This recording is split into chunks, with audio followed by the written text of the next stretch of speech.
नमस्कार। आप देख रहे हैं स्पेशल कवरेज न्यूज। मैं हूं आपके साथ शिव कुमार, मेरे साथ हैं संतोष पाठक जी। स्वागत और अभिनंदन। बहुत बहुत धन्यवाद शिव जी, और तमाम दर्शकों को नमस्कार। और बड़ी खबर, ये बड़ी खबर क्या है? देश के प्रधानमंत्री नरेंद्र मोदी कहते थे कि मैं तो झोला उठा के चला जाऊंगा। कहते थे मेरा कोई परिवार नहीं है तो मैं किसके लिए करप्शन करूं। मुख्यमंत्री आवास में परिवार को नहीं रखा, प्रधानमंत्री आवास में परिवार को नहीं रखा। और जब मैं परिवार का जिक्र कर रहा हूं तो पत्नी छोड़ दीजिए, उस पर तो कोई ये कमेंट करते नहीं, ना जिम्मेदारी निभाते हैं। इस देश ने ये भी देखा कि किस तरह से ये अपनी माँ को भी नोटबंदी के समय लाइन में लगवाकर राजनीतिक फायदा उठाने की कोशिश करते रहे। माँ से मिलने जाते थे तो पैर छूने तक के वीडियो बनवाते थे, वो वीडियो भी सामने आता था। इस देश ने वो भी देखा है। और इस देश ने ये भी देखा कि मंच पर जिसका कांग्रेस पार्टी से कोई लेना देना नहीं था, प्रधानमंत्री मोदी की मां को कुछ कहा गया, जिसको गिरफ्तार भी किया गया, जो अशोभनीय था। हमने आपने हम सब ने इसकी निंदा की, लेकिन प्रधानमंत्री ने खुद इसको एक बड़ा एजेंडा बना दिया, बड़ा मुद्दा बना दिया, क्योंकि राजनीतिक लाभ लेना था। और उसी बिहार की मां बेटियों के लिए उनके ही उत्तराखंड के नेता ने बोली लगाते हुए नजर आ रहे थे। कुछ नहीं किया, कुछ नहीं कहा नरेंद्र मोदी ने। इस देश ने वो भी देखा है। लेकिन अब उसकी भी पोल खुल गई है। प्रधानमंत्री मोदी के सगे भाई को लेकर एक बड़ा खुलासा हुआ है, और प्रधानमंत्री नरेंद्र मोदी पर अपनी सरकार का इस्तेमाल करके अपने ही सगे भाई को बड़ा फायदा पहुंचाने का आरोप लगा है। इसका सबूत सामने आ गया है, और ये आरोप सबूतों के साथ लगाया गया है। और प्रधानमंत्री मोदी की तरफ से और उनके सरकार की तरफ से किसी भी बड़े मंत्री का कोई बयान नहीं आया। तो एक बड़ी खबर लेकर हम अपने दर्शकों के सामने आए हैं, और हमेशा की तरह शुरुआत शिव जी करेंगे, और एक एक करके तथ्यों को हम इस देश की जनता के सामने रखेंगे। ये मसला बहुत गंभीर है, कहीं जाइएगा नहीं, अगले कुछ मिनट हमारे साथ जरूर बने रहिएगा। जी शिव जी। एकाएक कल एक प्रेस कॉन्फ्रेंस होती है। उस प्रेस कॉन्फ्रेंस में गुजरात के ही एक नेता कांग्रेस के शक्ति सिंह गोहिल मोदी के भाई के सबूत लेकर आ जाते हैं। बड़ा खुलासा है, पूरा देश इस ओर देख रहा है, क्योंकि बीजेपी परिवारवाद पर बहुत हमला बोलती है, अपने परिवारवाद पर हमेशा खामोश रह जाती है। बीजेपी का परिवारवाद आप सब लोग जानते हो, अब नाम गिनाने की जरूरत नहीं बची है। वसुंधरा राजे से शुरू करें तो फिर उतरते चले जाइए आप बिहार में नितिन नवीन तक, उतरते चले जाइए पीयूष गोयल तक, उतरते चले जाइए अन्य नेताओं तक। ढेर सारे, ऐसा कोई राज्य नहीं है जहां परिवारवाद बीजेपी में नहीं है। पिताजी को अगर मार्गदर्शक मंडल में भेजा गया तो बेटे की टिकट फाइनल हो गई। ऐसे दर्जनों नाम है, और पूरे राज्य के तलाशे जाएंगे तो सैकड़ों नाम मिल जाएंगे। उसके बाद जितने नेता हैं बीजेपी में वो सब आयतित हैं। उत्तर प्रदेश में वो सपा के होंगे, कांग्रेस के होंगे। अगर मध्य प्रदेश में जाओगे तो कांग्रेस के होंगे, ज्योतिरादित्य सिंधिया हैं, जतिन प्रसाद हैं, आरपीएन सिंह, ढेरों नाम हैं जिन्हें हम गिना देंगे। भाजपा भी इस बात से चिंतित रहती है कि अगर कहीं विद्रोह हो गया तो ये कांग्रेसी जो पृष्ठभूमि के लोग हैं तो फिर क्या होगा। लेकिन इस सबको अभी हम अलहदा रखते हैं। शक्ति सिंह गोहिल का ये सबूत लेकर आना, फिर वो लेटर दिखाना, फिर नियुक्ति पत्र की बात करना, फिर ये बताना कितना पैसा कहां से आया है, बहुत सारी बातें हैं। और इन सब बातों को जानने और समझने के लिए हम सीधा संतोष जी के पास पहुंचेंगे। संतोष जी, क्या है ये पूरा मामला, क्योंकि अब दर्शकों को बहुत देर तक इंतजार नहीं कराना चाहिए। देखिए, सीधे मुद्दे पे आते हैं, सीधे मुद्दे पर कि किस तरह से फायदा पहुंचाया गया प्रधानमंत्री नरेंद्र मोदी के सगे भाई को। और हम कहेंगे कि बहुत ज्यादा इंतजार नहीं करना चाहिए। शक्ति सिंह गोहिल ने एक लंबी चौड़ी प्रेस कॉन्फ्रेंस की है, बहुत लंबी चौड़ी प्रेस कॉन्फ्रेंस की है। उसके एक छोटे से हिस्से को हम लेकर आए हैं, अगर आप हमारे दर्शकों को सुनवा पाए, और उसके बाद विस्तार से हम दर्शकों को बताएंगे और एक एक चीज बताएंगे। पेमेंट मिला, कैसे मिला, पहले सुन लीजिए पहले इनको। कांग्रेस पार्टी कभी भी किसी के परिवार के सदस्यों पे अटैक नहीं करती है। ना मेरी पार्टी का ना मेरा संस्कार है। कुछ जानते हुए भी हम जो नेताओं से लड़ते हैं, आइडियोलॉजिकल लड़ते हैं, हम उनके परिवार के सदस्यों पे अटैक नहीं करते हैं। हालांकि प्रधानमंत्री जी और पूरी भाजपा कांग्रेस में नेताओं को छोड़ उनके परिवार पे भी बिलो बेल्ट ना कुछ बेबुनियाद अनाप शनाप बोलते हैं। पर क्योंकि आज पंकज मोदी का इसलिए नाम मुझे लेना पड़ रहा है क्योंकि इसके अंदर जब अगर कोई सीधा नाम खुलता है किसी उसमें और हम अगर ऑपोजिशन के नाते चुप रहे क्योंकि वो प्रधानमंत्री के भाई है तो वो भी ठीक नहीं होगा। तो इसको अपॉइंट किया गया टेब्लो फाइनल करने के लिए। प्रतिदिन उनको 10,000 रुपया दिया जाना है, ये सर्कुलर कहता है। उनको TADA, उनको गाड़ी, उनका सारा इंतजाम वो करेंगे सरकार। और 25 अक्टूबर 2025 को deputy secretary government of India ये सर्कुलर निकालती है। मुझे आपको कहना होगा, हाँ, अगर कोई परिवार का भी, किसी नेता का, अगर प्रधानमंत्री के परिवार का भी कोई एक्सपर्ट है और उसकी कोई ज़रूरत पड़े उसको काम दे, उससे कोई प्रॉब्लम नहीं हो सकती है। पर ये कोई एक्सपर्ट नहीं है। पंकज मोदी उनके रियल ब्रदर है, पंकज भाई दामोदर दास भाई मोदी। देखिए शिव जी, रियल ब्रदर, सगे भाई, पंकज भाई दामोदर दास भाई मोदी, और क्या क्या आरोप लगाए। दर्शकों से मैं कहूंगा इसको समझना बहुत जरूरी है। प्रधानमंत्री नरेंद्र मोदी के भाई को टैब्लो फाइनल करने के लिए नियुक्त किया गया, मतलब उनको टैब्लो एक्सपर्ट यानी झांकी का एक्सपर्ट बना दिया गया। जैसे वो 26 जनवरी की परेड होती है, ऐसे ही अलग अलग मौकों पर कुछ ना कुछ झांकियां निकाली जाती है, तो वो सिलेक्ट करने की कमेटी का एक तरह से उनको एक्सपर्ट बना दिया गया। अब वो एक्सपर्ट है या नहीं ये जानना बड़ा दिलचस्प है। देखिए क्या क्या कहा गया। ये सीधे सीधे शक्ति सिंह गोहिल आरोप लगा रहे हैं कि प्रधानमंत्री के परिवार से आने वाला व्यक्ति भी अगर किसी काम में एक्सपर्ट है तो चलिए ठीक है, उनको दे दिया जाए, लेकिन वो एक्सपर्ट है ही नहीं, वो टैब्लो एक्सपर्ट है ही नहीं, वो झांकी के एक्सपर्ट है ही नहीं। और फिर क्या बोला, एक एक करके देखिए कहां तक चले गए हैं कांग्रेस पार्टी, जो जड़ से खोद कर लाने वाली बात है ना। उन्होंने कहा कि पंकज मोदी, देश के प्रधानमंत्री नरेंद्र मोदी के भाई पंकज मोदी, इंफॉर्मेशन डिपार्टमेंट में साल 1981 में क्लास 3 की पोस्ट पर ज्वाइन किया था, और उनके साथ जितने लोगों ने ज्वाइन किया था उनमें से कोई भी अधिकारी क्लास 1 का अधिकारी नहीं बन पाया। यहां तक कि जो सीनियर अधिकारी ST कैटेगरी से भी आते थे वो भी क्लास 1 के अधिकारी नहीं बन पाए, लेकिन नरेंद्र मोदी के सगे भाई पंकज मोदी क्लास 1 के अधिकारी बन गए। अब दर्शक सोचे भैया ऐसा क्या गुण था उनमें। अब इस पूरे मामले में सारा मसला अनुभव का था, जिसमें पंकज मोदी को बिना अनुभव क्लास 2 से क्लास 1 पर प्रमोशन दे दिया गया। अच्छा, यही नहीं रुका मामला, ध्यान से सुने दर्शक।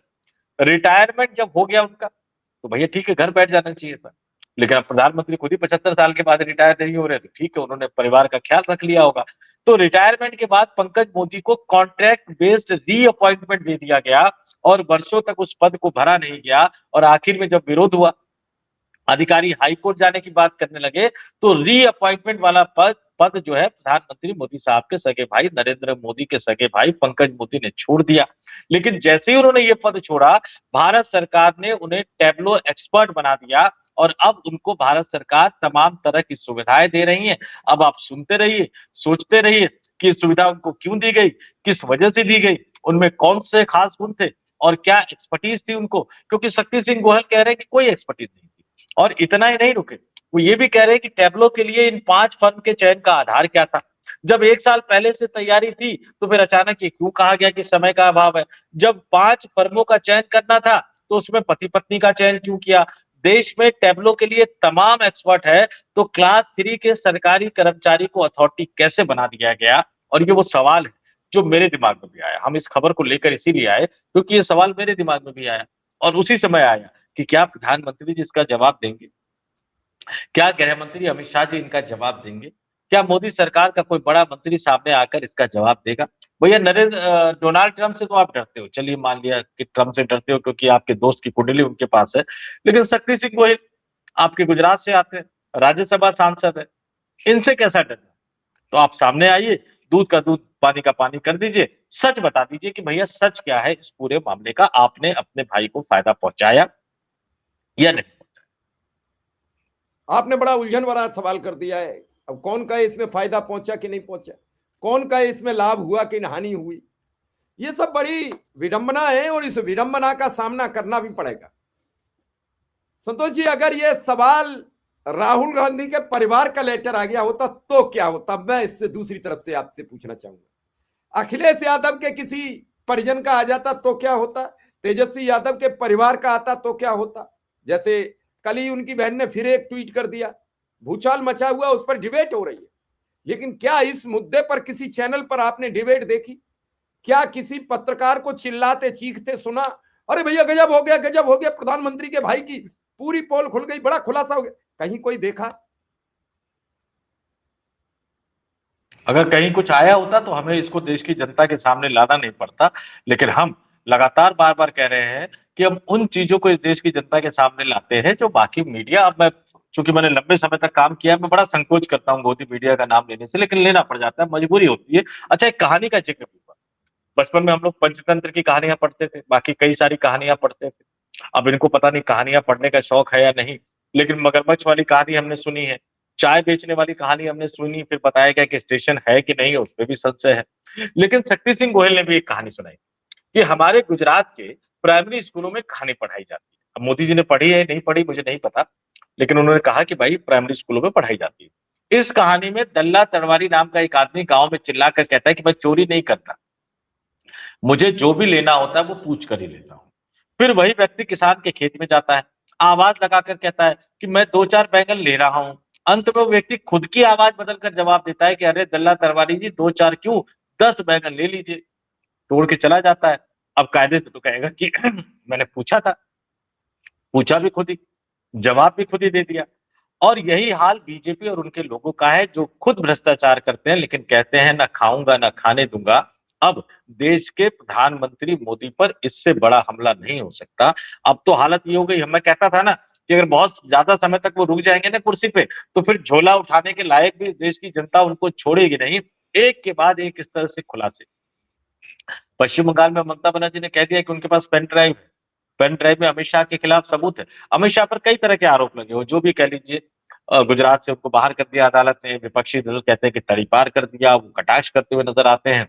लेकिन पहली बार एक राज्य के मुख्यमंत्री ने, पहली बार एक पार्टी की मुखिया ने सीधे सीधे आरोप लगाया कि उनके पास एक पेन ड्राइव है जिसमें मनी ट्रेल है, जिसमें शुवेंदु अधिकारी पर आरोप लगा रही है कि उन्होंने अमित शाह को पैसा दिया। यानी इससे बड़ा आरोप कुछ नहीं हो सकता। और बताया जा रहा है कि टीएमसी के पिटारे में पेन ड्राइव भी नहीं है, कई सारे नेताओं के खिलाफ सीडी भी है। हालांकि उसका कितना सच है मुझे नहीं पता, लेकिन हाँ मुझे इतना पता है कि इंदौर का जो जिक्र आता है, तो इंदौर से आने वाले कैलाश विजयवर्गीय जी, वही घंटा वाले और पोखट वाले, वो पश्चिम बंगाल के बीजेपी के महासचिव प्रभारी हुआ करते थे।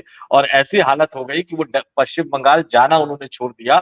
पश्चिम बंगाल का प आते ही उनकी घबराहट बढ़ जाती है, और महासचिव रहते हुए उन्होंने जाना छोड़ दिया था। पार्टी को बाद में कई सारे बदलाव करने पड़े, तो उसको लेकर कई सारे किस्से कहानियां मशहूर है। तो वो निकलकर सामने आएगा एक एक करके, क्योंकि चुनाव तो अभी मार्च अप्रैल में है।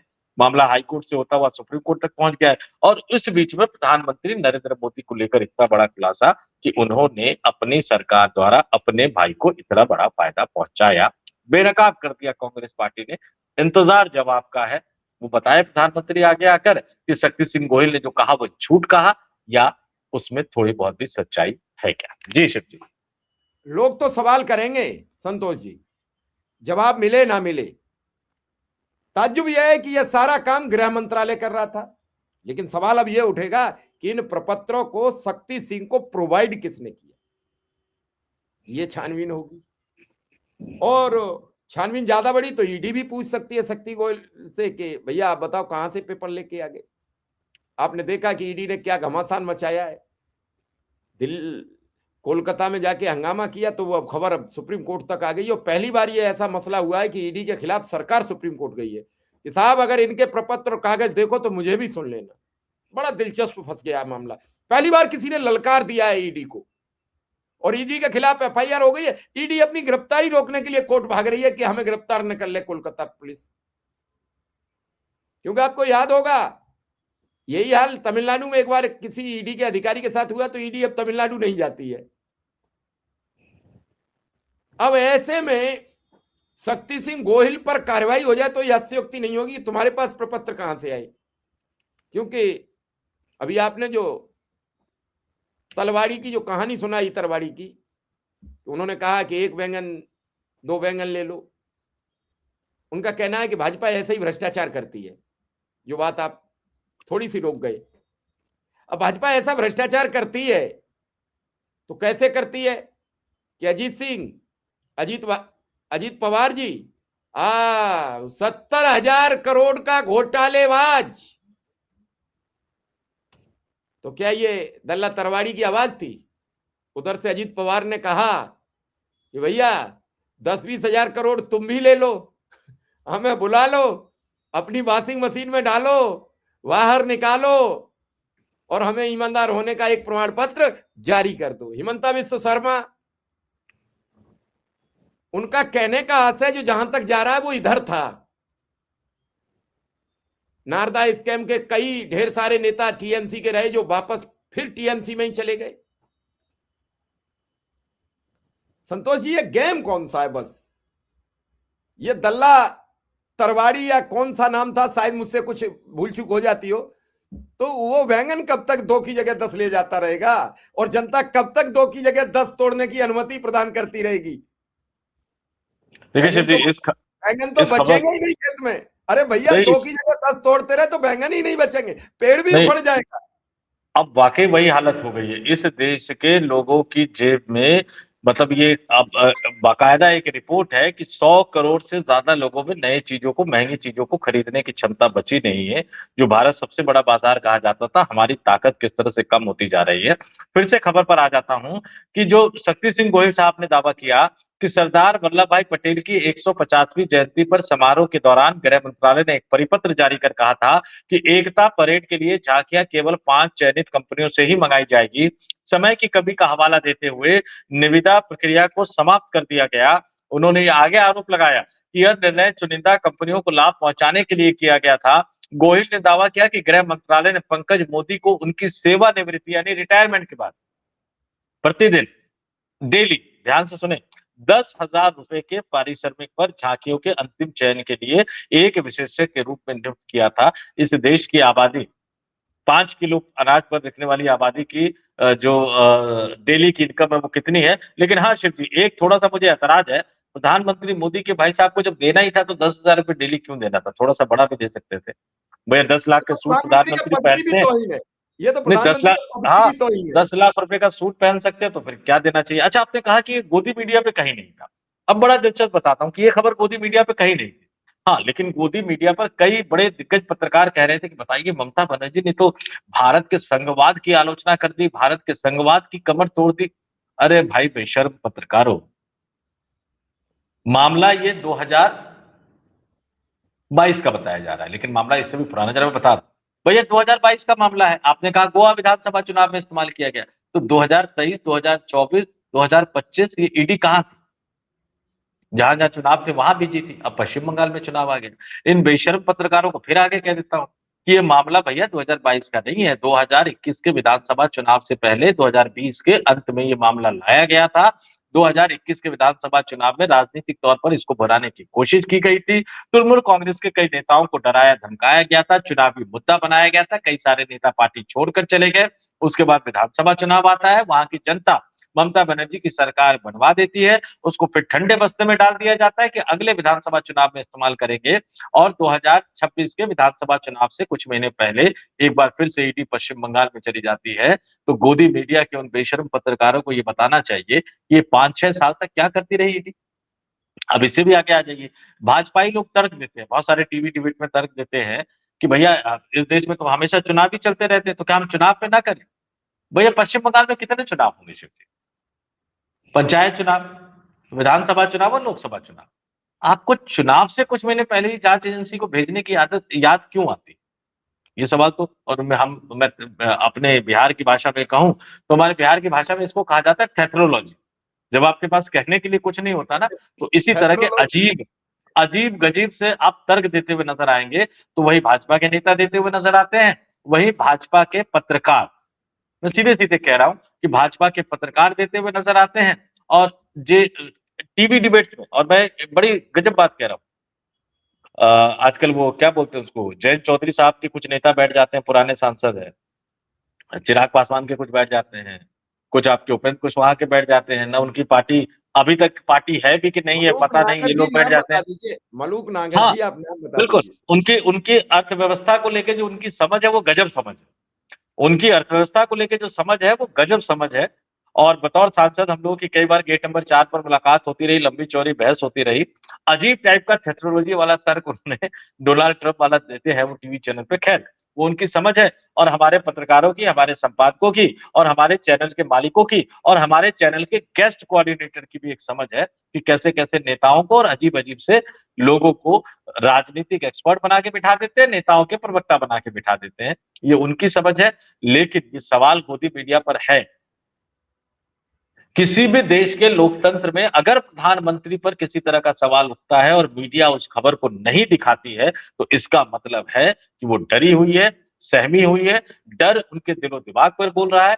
अमेरिका ने वेनेजुएला पे कब्जा किया, अमेरिका के टीवी चैनल, कब्जा मतलब वहां के राष्ट्रपति को किडनैप कर दिया। अमेरिका के टीवी चैनल, अमेरिका के अखबारों ने खड़े होकर कहा, मिस्टर ट्रंप आपने गलत किया।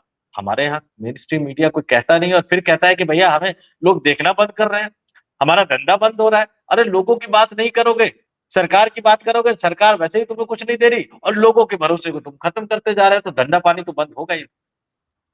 चलिए, बिल्कुल आपने ठीक कहा, धंधा पानी बंद होगा, लेकिन धंधा बढ़ाइए और पानी भी पिलाइए और खबरें अच्छी पाइए, तो फिर वीडियो को आगे बढ़ाइए। और इसी के साथ संतोष जी आपसे विदा लेंगे। धन्यवाद, आभार, नमस्कार। बहुत बहुत धन्यवाद, आभार। और फिर दर्शकों से कहूंगा, भैया आपके मीडिया तो हम ही लोग हैं। Special coverage news, Shiv Kumar Mishra, Santosh Pathak official, mojo India. तो आप अपना मीडिया क्यों नहीं खड़ा कर रहे? अपना मीडिया खड़ा करने के लिए आपको बहुत ज्यादा कुछ करने की जरूरत नहीं है। वीडियो को फॉरवर्ड करते रहिए, हमारा प्रचार प्रसार करते रहिए, हमारी आवाज की बुलंदगी बनी रहेगी। लेकिन आपको भी थोड़ा बहुत तो करना पड़ेगा। इतना तो आप कर ही सकते हैं, उसमें कोई ज्यादा समय नहीं लगता। तो जरूर कीजिए। इसी उम्मीद के साथ नमस्कार। फिर हाजिर होंगे एक बड़ी स्टोरी के साथ, हम दोनों ही अपने किसी न किसी प्लेटफॉर्म पर। नमस्कार, धन्यवाद।